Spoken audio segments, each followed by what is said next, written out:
Bad news from Binance. We wake up and see a sea of red across crypto bubbles. Are we absolutely going to get demolished towards the downside? You need to hold your horses. In this video, I'm going to show you exactly what I am buying right now. This is probably the best discount sale you're going to get. And I think we're going to be off to a very exciting year from pretty much here on in. So do me a favor, hit that like button and let's dive into this crypto video. Now, if we jump across and look at the Bitcoin chart, you can see that we've broken down from this area here. And as we look into my premium Discord, which is a link down below, you can see that I called this literally just before it happened, saying that we were likely going to bounce down towards this area. So no surprise really. And what I'm seeing right now isn't shocking me at all. This is what basically the chart pattern was supposed to do, and we found a little bit of a lower down here. I do think that we probably could creep around in this area for a bit, but I do anticipate a bounce higher. And I want to show you what happened here on Bitcoin. Everyone anticipated a plunge towards the downside, and yet we ripped back against it and did almost 52% in the Bitcoin price in just the space of a couple of weeks. Now, the most difficult thing, guys, is to remain calm in the face of adversity. And that is basically where we are right now. We can look at this Wall Street cheat sheet, and I know I talked about this before, guys, but we can see that this basically correlates to different places in the chart and psychology of different areas. Now, there's a reason that this psychology exists, and the big money, the banks, understand exactly how this works, and they will use the price action to manipulate your behavior. The news that we're seeing today is obviously negative news. It has a negative impact on the price, but it shouldn't have a negative impact on your psychology towards what you should be doing and how you're going to pull the trigger when you really need to. Now, many people look at chart analysis and they say, oh, well, you know, this person told me this was going to happen and they were wrong. Ultimately, my job as a day trader is to be right more than I'm wrong, but I must be wrong at some times, and I must take it when I'm wrong on the chin, okay? Just get on with it and understand that I'm wrong. Now, one problem that people have in crypto who are following and inexperienced anticipate that someone who's going to tell them what's happening on a chart is going to be right every single time. And that's probably the most dangerous thing as a beginner trader. So what I'm going to do, guys, is look at HBar, and I'm going to show you a good example of this. Now, we can see on HBar, I talk about buy zones, guys. And as you know, I like to identify a buy zone from an area that we were getting aggressive buying up coming in. We had it here. We then came back into this zone, we got bought up again, and then we came back into this zone and I said that we could well get bought up again. Was I right? No, I was wrong, because now we've come down lower. But did I know that we were going to come down lower? No. Did anyone know? No, they didn't, okay? No one knew for sure. And if you leave a comment down below saying that you knew for sure, you know, we know you're lying. But all we do know on any given day is a chart can go up or it can go down. And you're like, that's the dumbest thing ever. Bear with me. I know this for sure. The price will go up or the price will go down. I don't know which way. No matter how good at chart reading I am or how experienced I am in crypto, I don't know for sure, for certain, what's going to happen each day.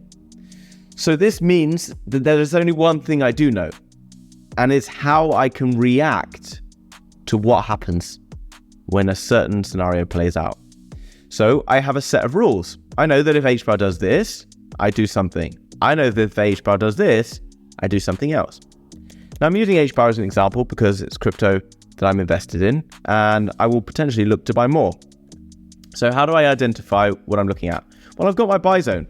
So all I need to do, knowing that we've broken through this buy zone, is to look for, guess what? The next buy zone. I copy this box. I paste the box. I bring it down and I look at what was happening on the way up in this chart.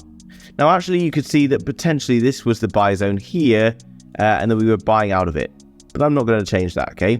Let's have a look at what we've got lower down.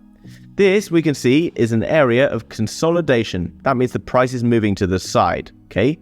And then suddenly, all of a sudden, the price booms out of there. And at the time, that for HBar was a move of like 14%. So I do know that in this area of consolidation, if we get back into that zone, we could well see the price of HBar bounce again. So I leave the box on here, and I can see the price reacting to that here. Now, do I know that HBar is not going to go lower? No, but I can react to this. I know at some point this year or into next year, the price of HBar is going to be significantly higher than where it is right now. So what I need to have, in my opinion, obviously not financial advice, is skin in the game. How do I get skin in the game? Well, I do what's called dollar cost averaging, DCAing in. And you can do this one of two ways. If you don't understand charts and you get paid on, let's say, a monthly basis, each month, maybe I put in $10, $50, $100 into HBar, the same into Jasmy, the same into XLM, the same into Cardano, whatever it is. So for example, I told you before, if I had $100, I would put in like $50 up here. And now I've identified another lower level down here and I could put in another $50. That means that my average price paid is down here rather than being up here.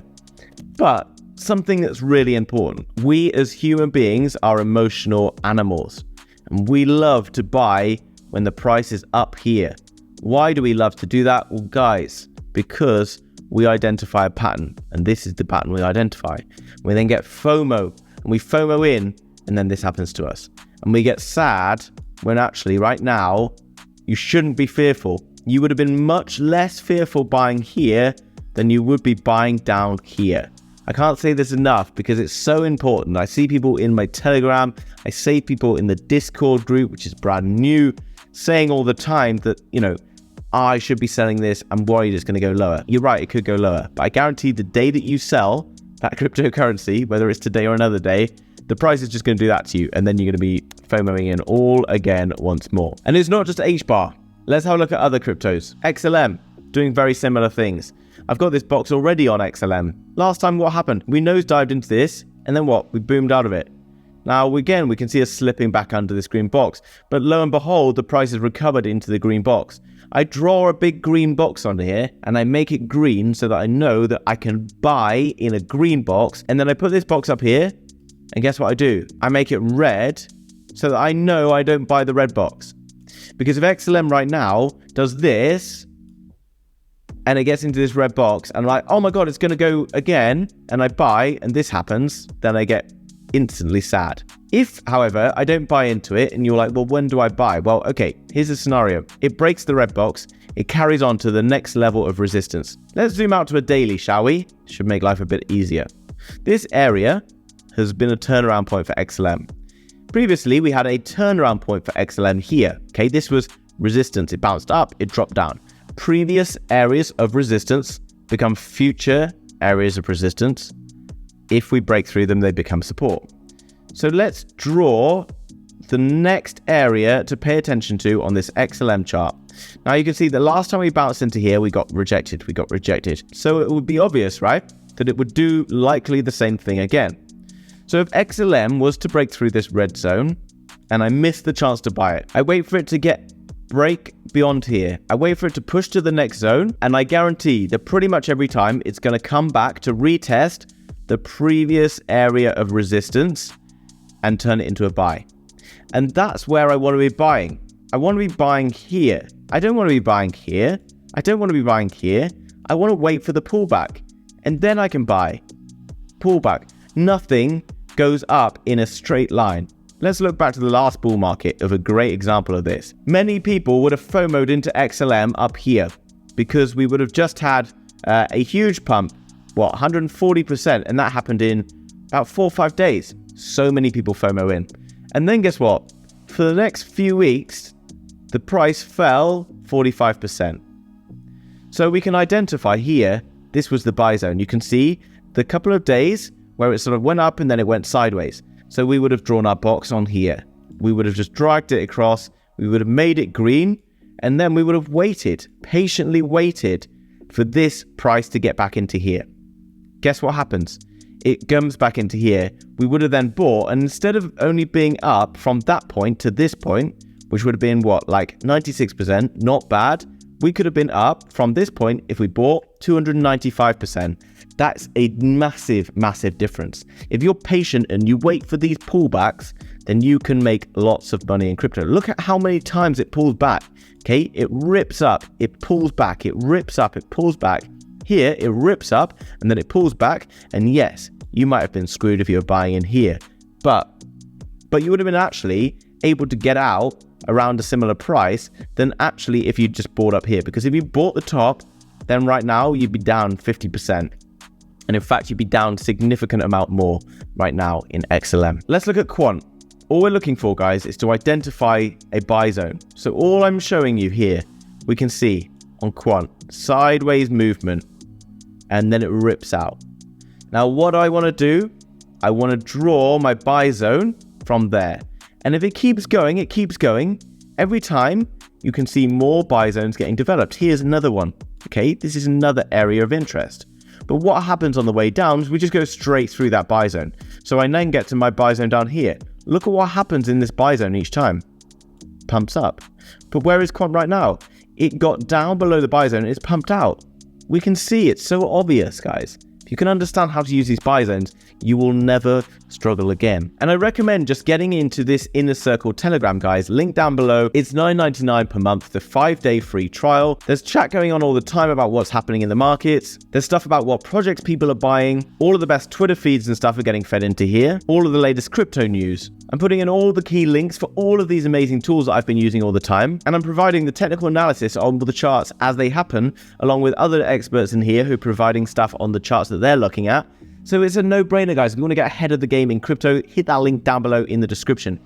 Guys, if you enjoyed today's video, do me a favor, hit that like button. Let's get it out to more people. If you're new to the channel, you want to learn more about no BS crypto, then make sure you subscribe, and I'll see you very soon in another video. Bye-bye.